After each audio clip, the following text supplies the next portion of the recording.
Kari. It's Yoga Therapy Thursday, and today I have a little guest, my little foster puppy, who is total angel. So we've been talking about the wrist and the shoulder, and last week I did a little external rotation for the rotator cuff, and this is something you would want to do to prep for arm balances and inversions. So we're going to keep going with that today.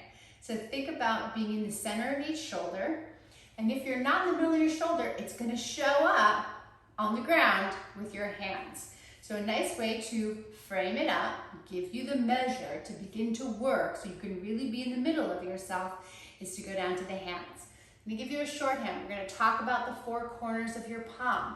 You may have heard yoga teachers talk about finding the four corners of your feet. Well, when your hands are weight bearing, it's the same thing. But really what we're trying to do is center the arm in the shoulder socket to really give you a beautiful shoulder complex, have the stability of the shoulder girdle because it's a little bit different than the pelvic girdle. It's actually the most mobile joint in the body, and when you're weight bearing on it, you want to use it to your advantage.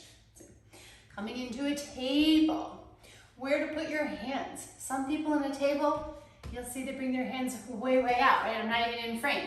And then all the weight is in their wrist. Other people, their hands are too wide. I'm looking at the distance from collarbone to collarbone. Really, you want to frame it up. The wrists are a little collarbone. Put them right underneath your shoulders so you have a 90-degree angle.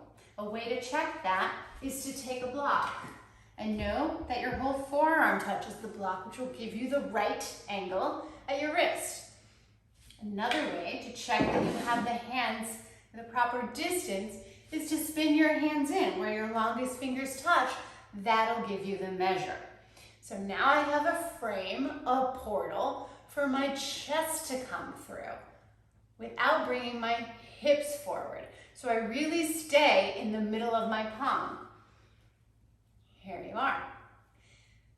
So think about the four corners of each hand. Know that everybody will tend to dump into the outer heel of the hand, just like they dump into the outer heel of the foot. So think about the polar opposite of the outer heel of the hand will be the root of the index finger.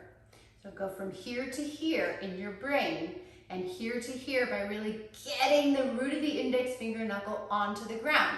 Most people, you might notice in a dog pose or in cobra pose, will have this up off the floor and their hands will look like that, which will translate all the way up into the shoulder. Play that diagonal. You should be able to lift the wrist up off the floor easily. The other polar opposite is to find the root of the thumb. So it is the job of the forearms to spin in, which will give you the liver side of the hand. It is the job of the upper arm to spin out. That's the external rotation that we worked on last week. But you need both, which will give you a real weight-bearing arm. And then you'll be able to do all sorts of arm balances and inversion and not trash your wrist or trash your shoulder. So play with it here. Find the measure. Be in the knuckles of the hands. Find the center of the palm. It's a hollow that rises up to the center of the armpit. Then you can lift up off yourself and take the angle out of your shoulders.